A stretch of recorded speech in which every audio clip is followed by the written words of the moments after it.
Good evening. Can you hear me okay? Wonderful. I was watching the video with everyone in their helping hands. Thank you.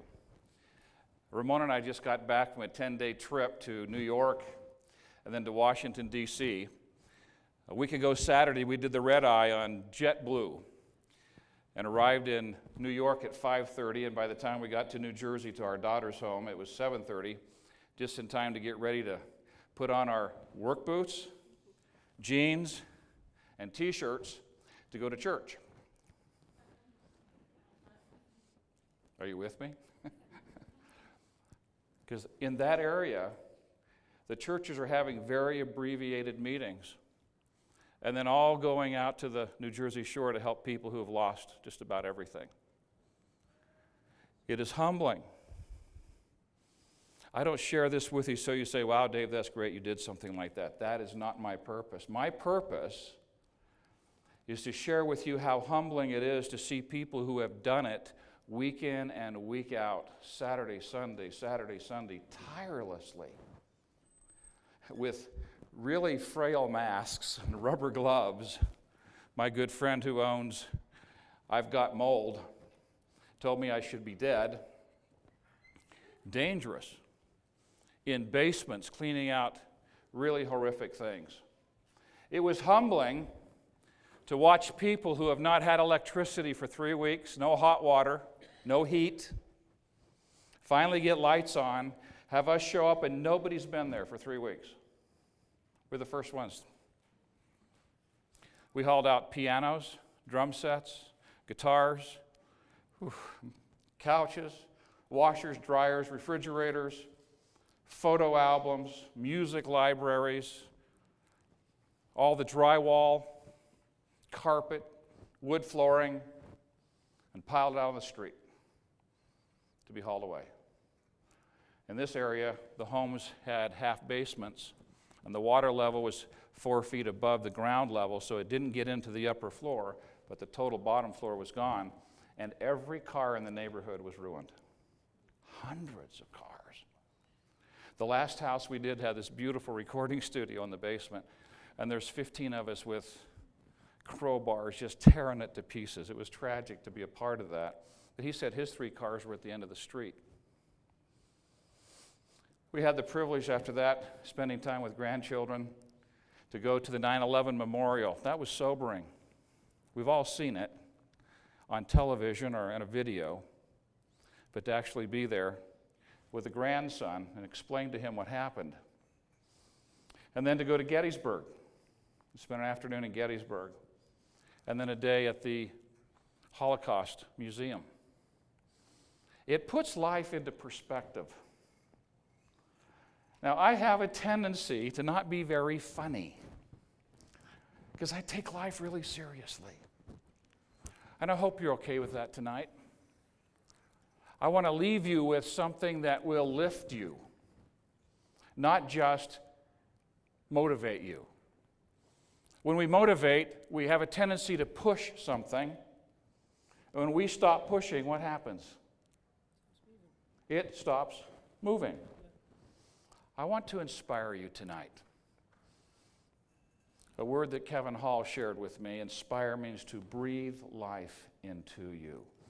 I want to breathe some life into you and share with you some things that have happened in my life and see if it will bless you.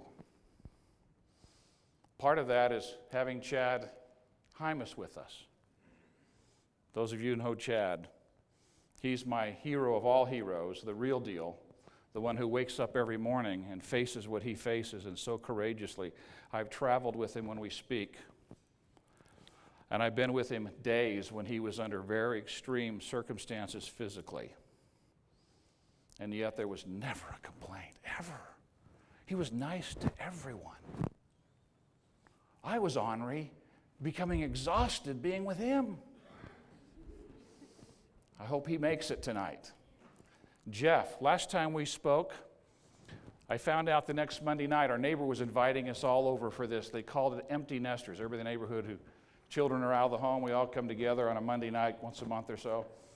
And they brought this special guest to talk about afterlife experiences, after-death experiences, excuse me. And we sat down, and this man was talking, this published author, and he said, I brought one of my heroes, and introduced Jeff. Well, we just spoke together the previous Friday night. It was so fun to be with Jeff again, and Jeff, it's so good to be with you tonight. Chantel, if you read my Facebook today, it said, 3 men and a powerful, all caps woman. I'm so grateful for her leadership. This last week, I had the privilege of meeting a new friend who's sitting right here, Paula Fellingham. Many of you know Paula. And I said, Paula, do you know Chantel? She, I was just with her. All the time, I'm running into these powerful women who just spent time with Chantel. She is connected and committed to changing lives. It's just wonderful to be a part of that. One of the blessings of being with you in Utah is that we had a client once that had a Learjet, and we'd take off from Salt Lake to do a speaking engagement, and I'd say, what time do I need to be there for that 3:30 flight? And he'd say, 3:29. Is that nice? That's kind of like speaking in Utah. Ramona and I got into a car at 5 o'clock. We're here at 5:35, and we're here. Isn't this fun? We don't have to unpack anything at a hotel tonight and try to fly home tomorrow. This is so wonderful to be with you. One of the greatest blessings, because Ramona travels with me. Sweetheart, would you just stand and say hi to everyone?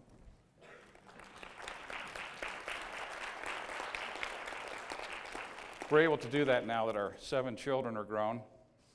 But one of the great blessings of being here is that every once in a while, one of my own children can be here. I want to introduce you to my daughter, Catherine. Would you stand, Catherine? Thank you. She's one of our 4 daughters and a mother of 3 and part of the 23 grandchildren that we have, and is our opera singer. She has just a stellar voice. You may have been at the concert at Temple Square a couple weeks ago, and she was one of the featured artists. Just a thrill. What I remember when she was growing up was for hours. Now it's worth every minute of it, sweetheart. To see her angelically stand on the stage and sing, it's wonderful. Well, we're going to go a couple places here today. You know, I was talking to Ramona on the way here, and I said, you know, I just hope that I've got something to share that will be of value, to make it worth your time to be here on a Friday night. I'm going to be pretty vulnerable with you. There are those who believe that they must put on a facade of strength and power and so that you'll want to follow me. I have a different philosophy. I want you to know that I've been where you are. And we'll probably again sometime. And the magic in what I want to share is I know how to get out of it. And that's really what we need to know, isn't it? I don't want you going home saying, wow, that was a great guy. Wish I could be like that. I want you to go home saying, wow, he just showed me how to get out of there. I could do that tomorrow morning. And if I did that, I could change my life. That's where I'd like us to be when we're done tonight. Would that be okay? Okay. Let's take a look at that. I'll give you a phrase to go with it. You ready? If I said half the things to you that your thought processes say to you, could we still be friends? No, probably not. I still remember, and thanks for saying this aloud, I still remember standing in the mirror. I had just made a really bad business decision. And I said, David, you are so stupid. Now, what's interesting about that comment is the first time I'd ever heard it. But when I heard it, I knew that I'd been saying that to me for decades. Part of the process tonight is for us to start becoming aware of what that dialogue really is. Now, here's my promise. I'm not going to create it, but reveal it. Because if you do have it like I have it, I have to be hypervigilant. It is toxic. It is destructive. Whether you know you're saying it or not. I've seen very few who were unaware, who when they discovered what was being said, discovered that it was positive.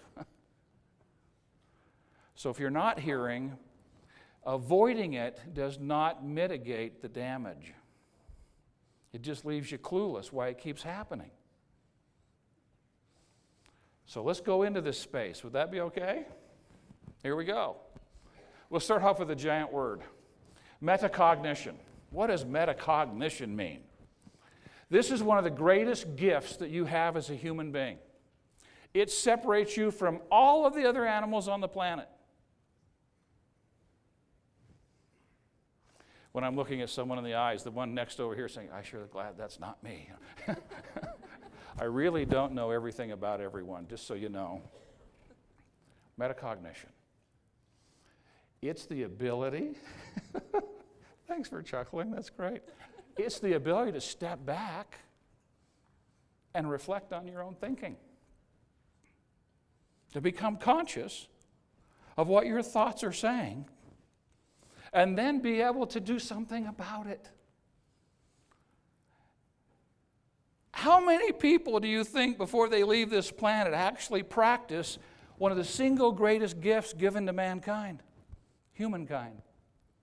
Not very many.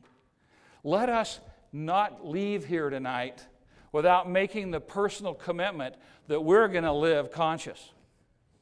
We're going to plug into the planet. We're going to live conscious. We're going to practice metacognition. We're going to become the observer of our thoughts. Matter of fact, I want to show you one. See this right here? This is the observer's chair. This is a pretty fun place. You know when you're here because you're peaceful. You're confident. You feel whole and complete. Real. You have comfortable conversations with people. You feel genuine, which means you're owning your gifts and talents. You're not procrastinating. You're not living in fear and doubt. You're being genuine. I love the word authentic, anthos hectic. It means I'm being my true self. This is my chair. I am acting on my own moral authority. Don't let that scare anybody. I'll give you the definition. Doing the next right thing for the right reason. Because I want to, and I get to, and I choose to. I choose to be my best self. Whole and complete, confident, valiant, deliberate, unconditional, productive, effective, grateful, disciplined, goal-oriented. Can you feel it all? Sitting here, this is a great place. Here we hear those little quiet whispers. And when we act on them, we have some really precious things happen in our lives. This is the observer's chair. Just grab your armrest for a moment. Put yourself in the observer's chair. Now, when we're here, Og said this, I love this phrase. It's in the scrolls that are found in the greatest salesman in the world. Scroll number 4, I'm nature's greatest miracle. He said, within me burns a flame, passed down from generations uncounted, and its heat is a constant irritation to my soul to be better than I am, and I will be. I will fan these flames of dissatisfaction and proclaim my uniqueness to the world. I'm here for a purpose, he says. That purpose is to grow into a mountain, not to shrink into a grain of sand. Henceforth, I will apply all of my efforts to become the tallest mountain of all, and I'll strain my potential until it cries for mercy. Welcome to the observer's chair. Been here before? How much time do we spend here? Well, there's another chair. That one over there. This is the chair of our unhealthy habits of thinking. And Og tells us, I have surrendered my free will to these years of accumulated habits. And the past deeds of my life have already threatened to imprison my future. What does that mean? It means that when I choose to sit over here, I surrender my voice. These thought processes speak first person. David, you're so stupid. That's not me. I would never say that sitting over there. But if I surrender here, I'll allow that thought process to be said. And what might I do as a result? What opportunity might I miss? What challenges might be present in my life? What are the chances I'll hear those tiny whispers, those divine inspirations? What are the chances I'll hear them? Here. Because I've surrendered my voice, I've surrendered my ability to make choices and wise decisions. I have let my habits of thinking speak for me. How often are we sitting here? Well, my mission is to help you get over here sooner and stay here longer. And that's where we're headed tonight. Because we know how joyful this is. Now, anybody ever wake up in the morning and just go, I'm so tired, I didn't sleep very well. Ramona's going to say, that sounds like you this morning. Which chair are we in? Over here. We're facing a task and we put it off because we don't have the time or the energy or we can do it better on Monday. Which chair are we in? We're in a right-wrong battle with someone we love. We feel strongly. No, it's pepperoni. No, they're saying, no, it's sausage. No, pepperoni. No sausage. We can laugh, but I had one client say to me, no, it really wasn't the pizza that broke up our relationship. It was a bagel. Because when we've surrendered our free will and we've given our voice over to an unhealthy habit of thinking that needs to be right, it will crush the people we love. Past deeds of my life have already marked out a path which threatens to imprison my future. That's what happens when we come over here. So, I want to take you through the 4 primary things that yank us out of this chair and send us over here. So if you have a paper and pen, go ahead and write that down. Here we go. First, unmet expectations. Unmet expectations used to be, oops, did I push something? I may have, there we go. Unmet expectations. It used to be when things were flowing a little better, that unmet expectations were often driven by fantasy. We talked about that last time we were together.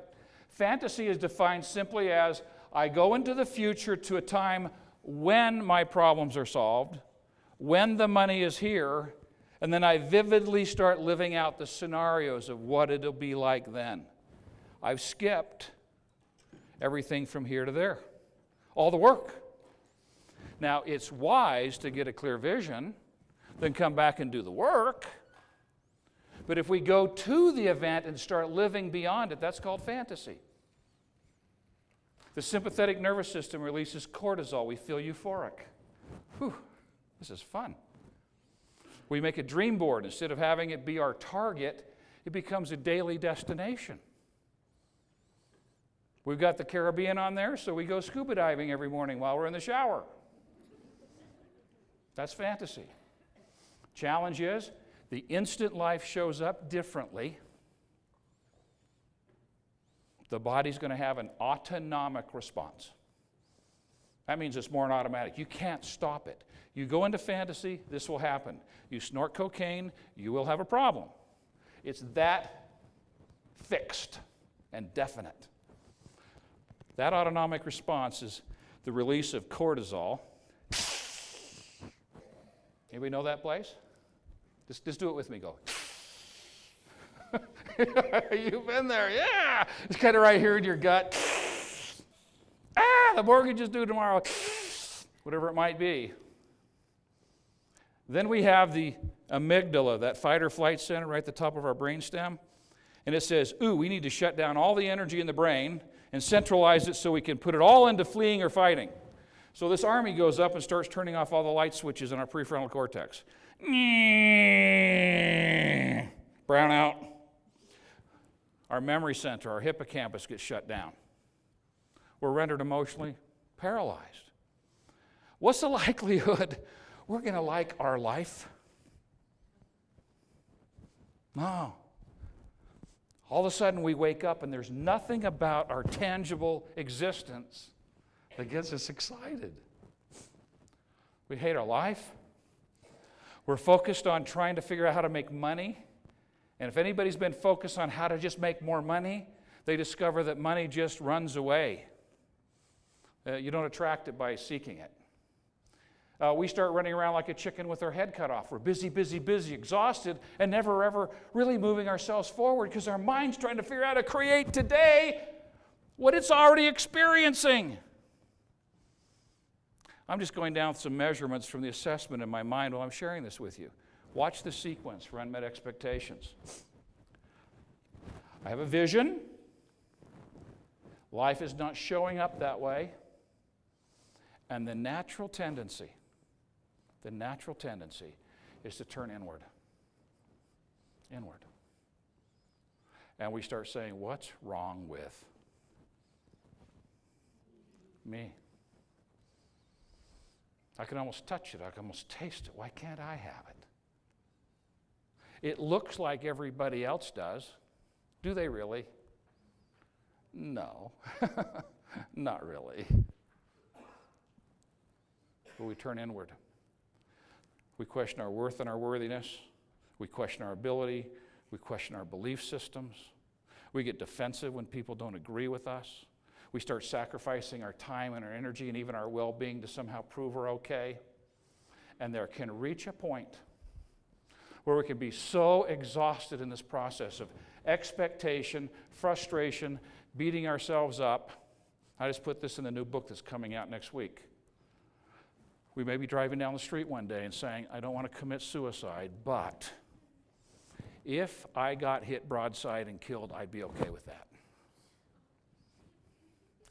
Or if I hit that cement pillar and they could deem it an accident, not suicide, I'd be okay with that. It can get really serious, this cause of self-esteem challenges. Because what happened is I allowed myself to go here, seeking ease and comfort, and I spent my vivid visualization time in the future, living out scenarios, escaping and avoiding the reality of creation. Life showed up differently, and I'm swamped. I have really surrendered my free will. And the past deeds of my life in this sequence are significant. I put up a picture. I think it's here. I'm going to check. Oh, there it is. Guess who that is? My husband. Some things happened to me. We'll talk about those in a little while. It made me very angry. And the place I took out my anger was football. This was my senior year. The caption reads, defensive coach Mr. Shealy strategizes with senior linebacker Dave Blanchard. Coach Shealy's defense is first in the league after 2 games, giving up less than 60 yards per game. Anybody knows some football? That was pretty good. At the end of the season, I got called in. I was told that I was unanimously voted to be an all-conference linebacker. I thought it was kind of cool. So I didn't go to Brown University. I went to Rick's College. Big difference. But it was a good experience. I went to Rick's and played football at Rick's. Except for at Rick's, I had a new position. Tiny Grant was our defensive coach. He's about 6'5" and about 350 pounds.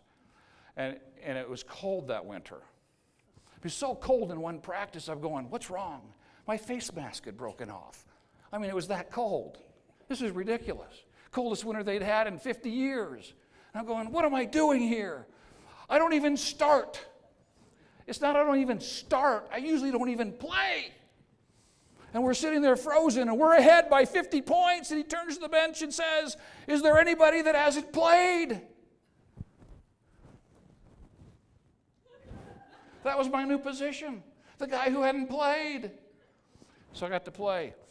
Every week, a body part was getting weaker, and every couple of weeks, another one failed.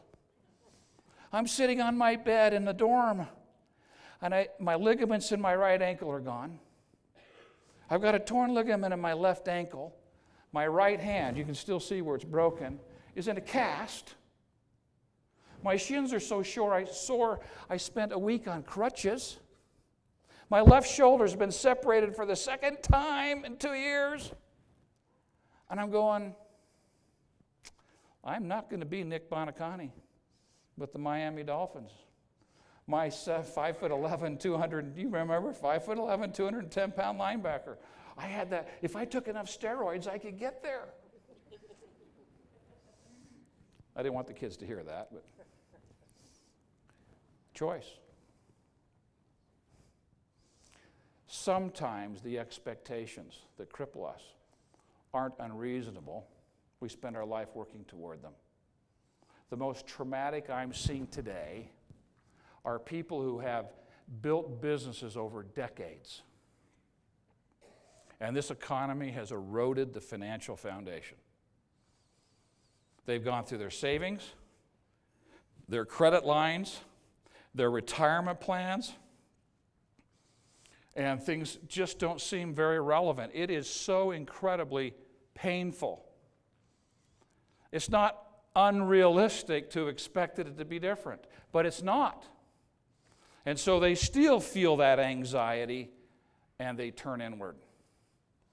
And the dialogue isn't, do I have the ability? The dialogue is, I'm not sure I have the energy anymore.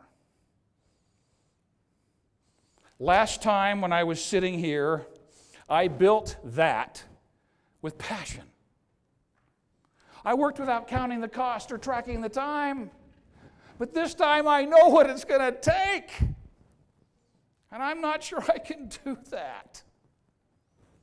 It's one of the most devastating things I'm finding in self-esteem today. Wow. He said 5 minutes. I've got to talk so fast, it's going to be incredible. Here we go. Comparison. Deadly game. Ladies, you do this more than all of us. Just want to give you a thought. The clay, that's your life.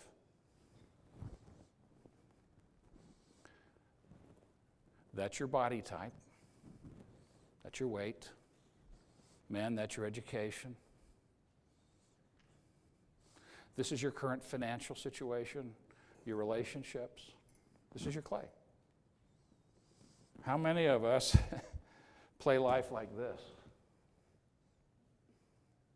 We want somebody else's clay. I want hers. I want his. Look at this guy. Do you know what I would have to do to look like him? It'd be more than full time. I didn't hear what you said. Oh, shave your head. I was referring to your physique. See, this used to be up here.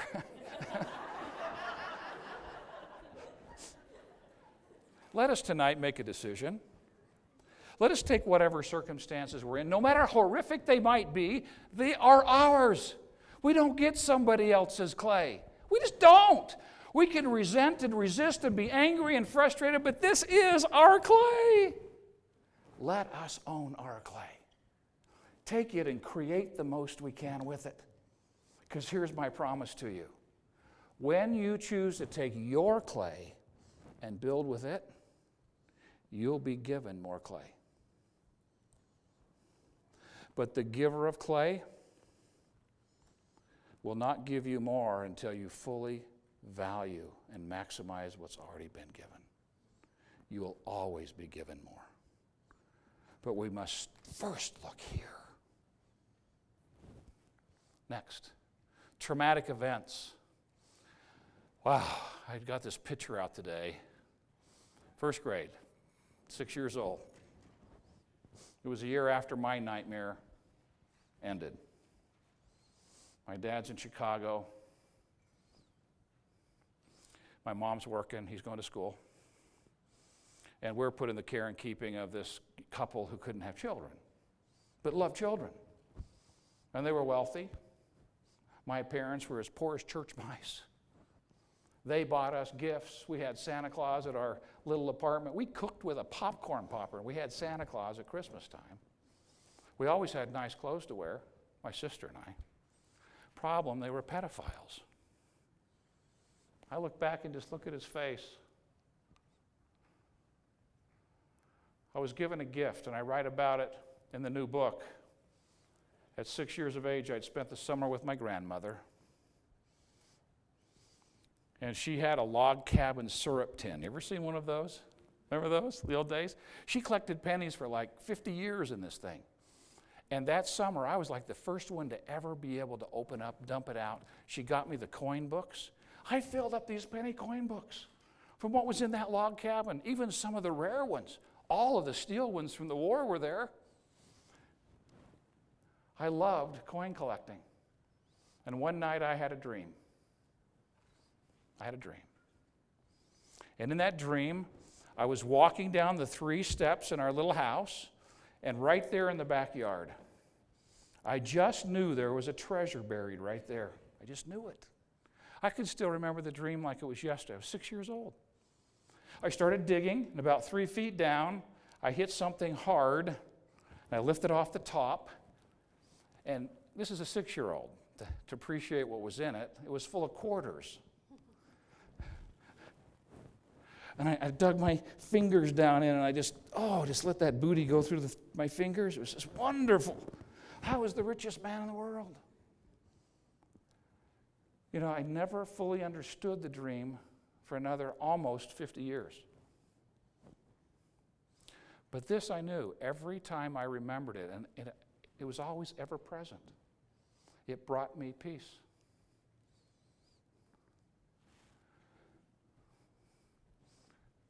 Almost 5 decades later, I'm in Chicago speaking. The very city where my childhood trauma had occurred. And I have another dream. I'm going to be on stage the next morning at 9 o'clock, 700 people, and I have this dream. Another vivid dream.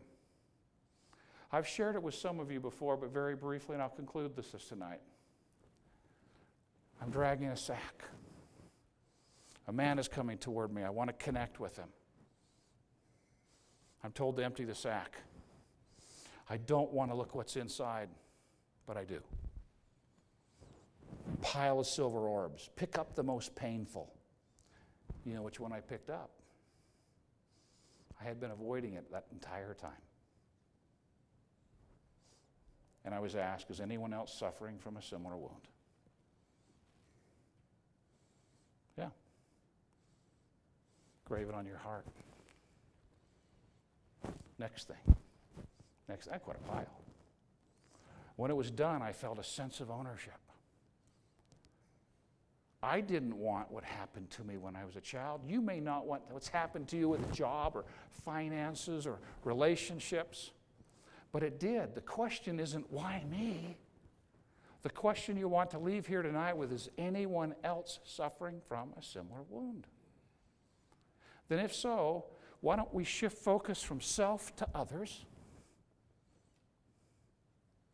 Because you'll be able to hear things nobody else will hear and ask questions nobody else will ask because of where you have been. It is one of the greatest ways of healing self-esteem. I was told at the conclusion of that dream, David, your character, and I'll do it first person with you, your character has been forged in the furnace of adversity. You know what pain feels like. You can't take it back. But you can choose to use it as a rich resource to better understand what somebody else is suffering. And if you'll make that choice, there'll finally be purpose in that, and joy in the journey moving forward, and much needed healing in your soul. 2 things tonight. Own your clay. Own it. Then take your life experiences and use them to become a better listener, a more empathetic listener. I'm going to close. We've got lots more to talk about in another time. The last cause of self-esteem challenge is secrets. Those are addictions: alcohol, drugs, pornography, eating disorders. If anybody here is struggling with that, please get some assistance. We just saw some incredible healing occur in our family after 51 years.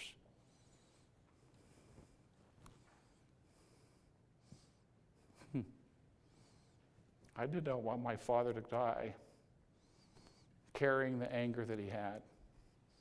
And 3 weeks ago, he let it go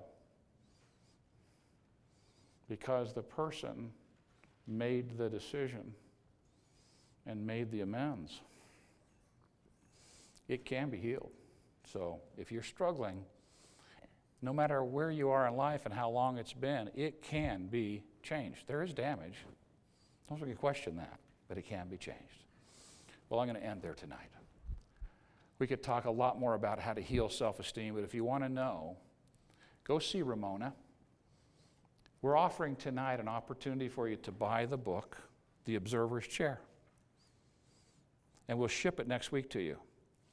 You can also buy Today I Begin a New Life.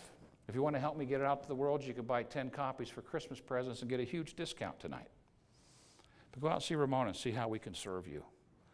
That's our mission. Thank you for your time tonight. It's been a joy to be with you. Good night.